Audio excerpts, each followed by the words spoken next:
Hello friends, आज की इस वीडियो में आज मैं कक्षा 12वीं वाले विद्यार्थियों को लेखाशास्त्र सब्जेक्ट के 68 नंबर वाले प्रश्नों को बताने वाला हूं। तो चलो इन प्रश्नों को देख लेते हैं।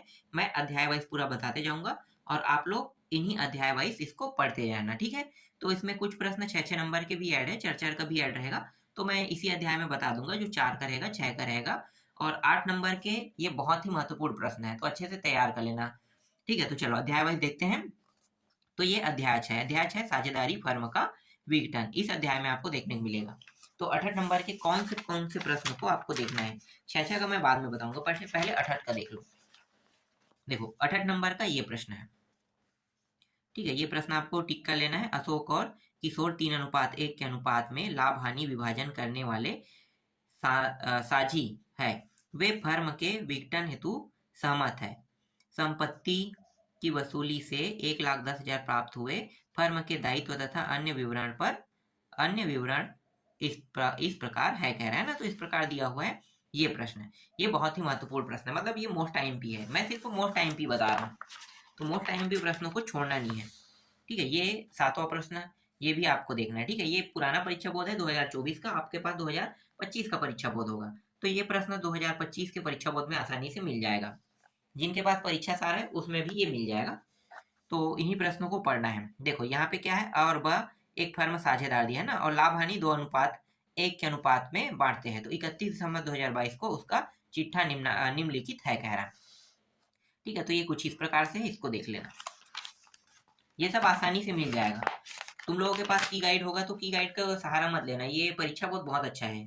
परीक्षा सारा अगर पढ़ रहे हो तो ये ज़्यादा बेटर है, क्योंकि इसमें प्रश्न बहुत आसानी से मिल जाते हैं।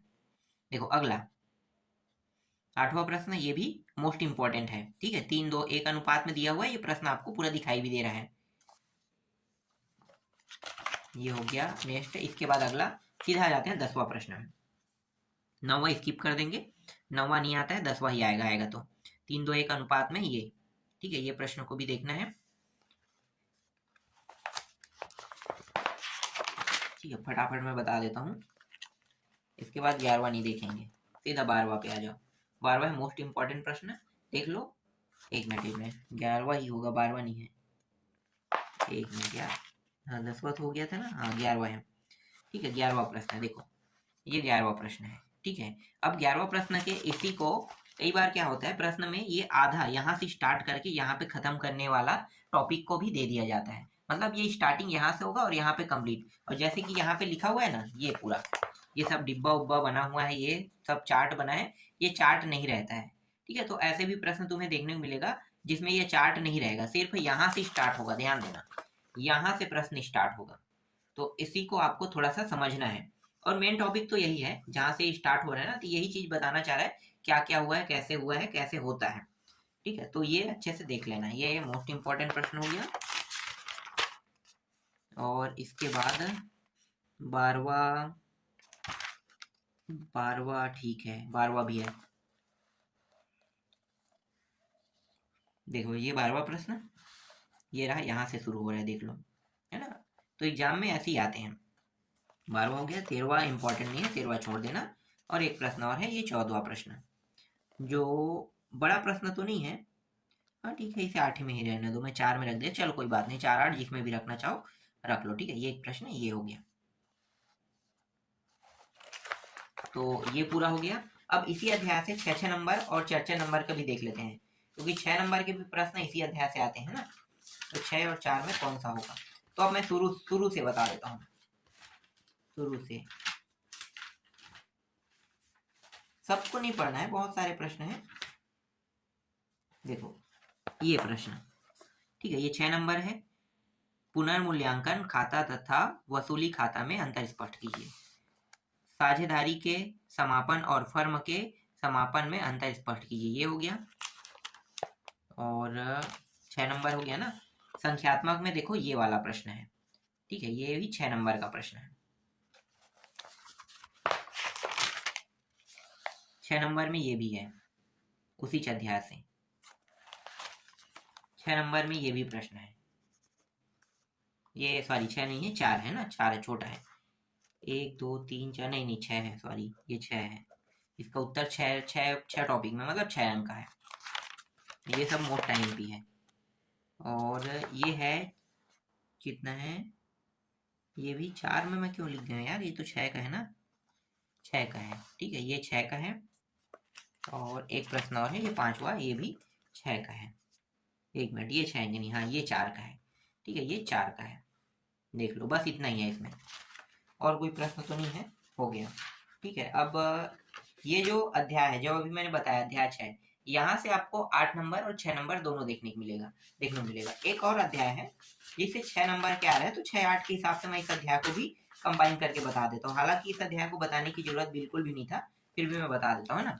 देखो, अध्याय 1, साझेदारी फर्मों का आधारभूत सिद्धांत। ठीक है, इसी नाम वाले अध्याय में आपको ये प्रश्न देखने को मिलेगा। तो इसमें 4, 5, 6, मतलब 4, 6, 8 सबको बता देता हूँ। देखो, 8 का जो प्रश्न आएगा वो फिक्स है, अध्याय 6 से आएगा। लेकिन जो एक है, इसको भी मैं साथ में ले रहा हूँ, जहां से 6 और 4 को देखने को मिलेगा। तो 6, 4 के हिसाब से देख लेते हैं। 6, 4 के हिसाब से नहीं, ये तो छोड़ो, पूंजी खाता वाला छोटा है, ये 4 नंबर में है। ठीक है, ये स्थायी तथा परिवर्तनशील पूंजी खाता में अंतर स्पष्ट कीजिए, है ना। ये हो गया एक आपका मोस्ट इंपॉर्टेंट प्रश्न। मोस्ट इंपॉर्टेंट प्रश्नों में ये है लाभ हानि खाता। ठीक है, यहाँ पे मोस्ट इंपॉर्टेंट नहीं लिख रहा हूँ, लेकिन ये समझ आना मोस्ट इंपॉर्टेंट है। ये भी मोस्ट इंपॉर्टेंट है। साझेदारी के प्रमुख 6 विशेषताओं का व्याख्या कीजिए। ठीक है, 6 में भी आ सकता है, 4 में भी आ सकता है, तो ये 6 का है, चलो 6 में रख लो। कुछ 4 में, कुछ 6 में है।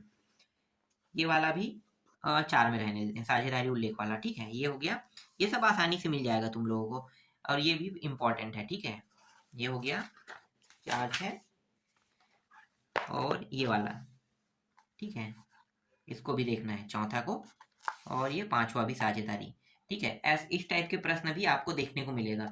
एक प्रश्न सैद्धांतिक रहेगा और एक प्रश्न आंकिक रहेगा, 6 और 4 में। इसलिए यहाँ पे 6, 4 में मैं आपको नॉर्मल भी दिखा रहा हूँ और गणितीय प्रश्न भी दिखा रहा हूँ, तो दोनों आएंगे, है ना। ऐसा मत समझना कि सिर्फ अंकगणितीय ही आएगा। अंकगणितीय बस नहीं, ये वाला भी प्रश्न आएगा एक प्रश्न, और एक प्रश्न अंकगणितीय आएगा। अब अंकगणितीय देख लेते हैं ना, संख्यात्मक प्रश्न कौन सा आ सकता है आपके एग्जाम में।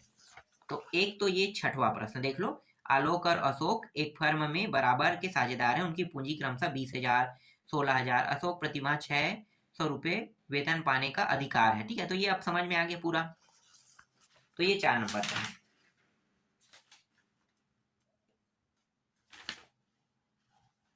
4 नंबर का ये हो गया। और 4 नंबर में ये वाला। ठीक है, डायरेक्ट 9वां में आ जाना। ये रहा पूरा प्रश्न, ये 4 नंबर में है।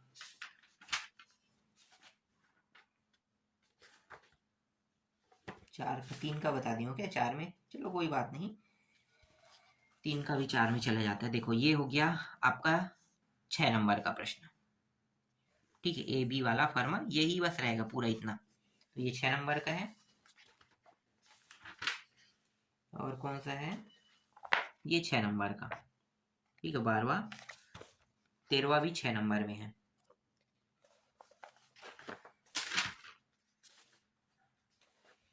6 नंबर में ये सारे प्रश्न देखो, ये है 16वां प्रश्न जो है, ये भी 6 अंक का है। 6 अंक में ये 17वां प्रश्न भी है। ठीक है, 6, 4 ऐसे। ये वाला भी 6 अंक में है। और कोई है क्या, हाँ एक प्रश्न और है, ये वाला 6 अंक में है। तो यहाँ पे देखो 6 अंक के प्रश्न और 8 अंक के प्रश्न मैंने बता दिया आप लोगों को, 6, 8। हालांकि इसमें और है, लेकिन मैं सिर्फ 8 को बताने वाला था, तो 8 के साथ 1-2 अध्याय मिला लेते हैं तो कोई दिक्कत नहीं होगा ना। तो 6 और समझो ये दोनों हैं। अब आगे बढ़ते हैं अध्याय 7 की ओर। अध्याय 7 पे आते हैं। यहाँ पे आपको एक बेनिफिट मैं बता देता हूँ, अध्याय 7 को पढ़ो या 8 को पढ़ो, दोनों में से एक को आपको देखना है। ठीक है, दोनों देख लो तो भी कोई दिक्कत नहीं है, दोनों देखोगे तो और अच्छी बात है। आ गया यार अध्याय 7, हाँ ये रहा। ठीक है, अध्याय 7, अंश पूंजी के लिए लेखांकन। ठीक है, ये अध्याय 7 है। तो अध्याय 7 और अध्याय 8 दोनों से प्रश्न देखने को मिलेगा। एक प्रश्न अथवा में रहेगा, तो अध्याय 7 का प्रश्न और अध्याय 8, मतलब दो प्रश्न रहेगा, एक 7 से एक 8 से, तो एक अथवा में रहेगा। तो अब आपके ऊपर मतलब ये आपके ऊपर डिपेंड करता है कि आप इनमें से या तो अध्याय 7 को पढ़ो या तो अध्याय 8 को पढ़ाओ, दोनों में से जिसको भी पढ़ना चाहो पढ़ सकते हो, क्योंकि 8 नंबर का प्रश्न यहाँ से आना एकदम फिक्स है। तो 8 नंबर वाले प्रश्नों को देख लेते हैं, ठीक है, और दोनों को पढ़ लो और ज्यादा अच्छा है। देखो रिस्क मेरे हिसाब से 0 लिया करो, रिस्क को कम कब करा करो जब परीक्षा एकदम पास है और तुम्हें कुछ भी याद नहीं है, तब उस टाइम में तुम्हें रिस्क को क्या करना है, लेना पड़ेगा। तब उस समय सोच सकते हो कि हाँ हमें 7 को पढ़ना है, 8 को नहीं पढ़ना है, या फिर 8 को पढ़ना है 7 को नहीं पढ़ना है ना। ये लास्ट टाइम में रिस्क लिया जाता है, जब समय है तो पूरा पढ़ो, ठीक है। ये हो गया आपका, एक मिनट यार, कौन सा प्रश्न है, 3-3 नंबर नहीं बताना है यार मुझे, 8-8 को बताना है, मैं कहाँ 3-3 में आ रहा हूँ, वो बाद में देख लेंगे। इस 3-3 को 4 है तो अब बताऊंगा मैं, या फिर 8 है तब बताऊंगा, तो अभी 8 को ही बता देता हूँ, ठीक है। 8 और 6, जैसे कि ये प्रश्न है, देखो ये प्रश्न है 23वां है, ठीक है। अनीस लिमिटेड ने 100 रुपये प्रति माह के 30,000 समता अंशों का निर्गमन किया, जो 30 आवेदन पर 50 रुपये आवंटन पर और 20 रुपये प्रति और अंतिम मांग पर दे है, ठीक है। तो ये प्रश्न है 6 हो गया, ये मतलब ये हो गया 6 नंबर का। ये हो गया 24वां प्रश्न, ये भी 6 अंक का है।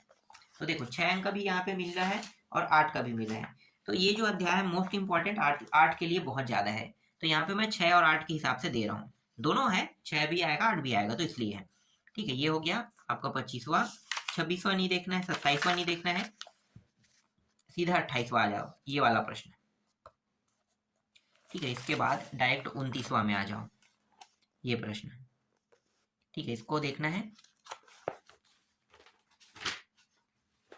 30वां प्रश्न ये हो गया, 6 नंबर में है ना, कुछ प्रश्न 6 में है, कुछ ना प्रश्न 8 में है, और नहीं 31वां फालतू है। 32वां देखो 8 नंबर में है, ठीक है। तो 8 नंबर के प्रश्न जो 6 है वो 8 में आ सकता है, इसलिए 6-8 को एक ही समझना, हालांकि दोनों अलग अलग है, लेकिन 6 का 8 बन सकता है, 8 6 भी बन सकता है। ये प्रश्न हो गया 33वां। 34वां देखो, 34वां नहीं 35वां, ठीक है, ये प्रश्न। इसके बाद 36वां, देखो इसमें बहुत सारे प्रश्न है ना, सबको नहीं देखना है, जो नहीं आएगा उसको देखना ही नहीं है। ये हो गया, और कितना है भाई, 37वां दिया हुआ है, ये 37वां, और ये हो गया 38वां, ठीक है। इतना प्रश्न है, बहुत सारा मैंने काट दिया है। अब अध्याय 8 पे आते हैं। देखो अध्याय 8 के प्रश्न जो है 8 अंक के, ये अथवा वाला समझो। तो ऋण पत्रों का निर्गमन एवं मोचन, ठीक है, इसमें देखते हैं पत्रों का निर्गमन एवं मोचन। तो देखो 6 नंबर में 10वां प्रश्न, 11वां प्रश्न, ठीक है, प्रश्न का नाम लिखा हुआ है, आपके पास नया परीक्षा बोर्ड होगा तो इसमें ये नंबर जो है आगे पीछे हो सकता है, ठीक है। ये वाला देख लेना 12वां। 13वां नहीं देखना है, सीधा 14वां में आ जाओ, ठीक है। ये 14वां 6 नंबर में है, मोस्ट इंपॉर्टेंट प्रश्नों में से एक है ये,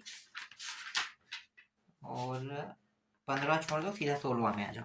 देखो 16वां प्रश्न, 17वां प्रश्न,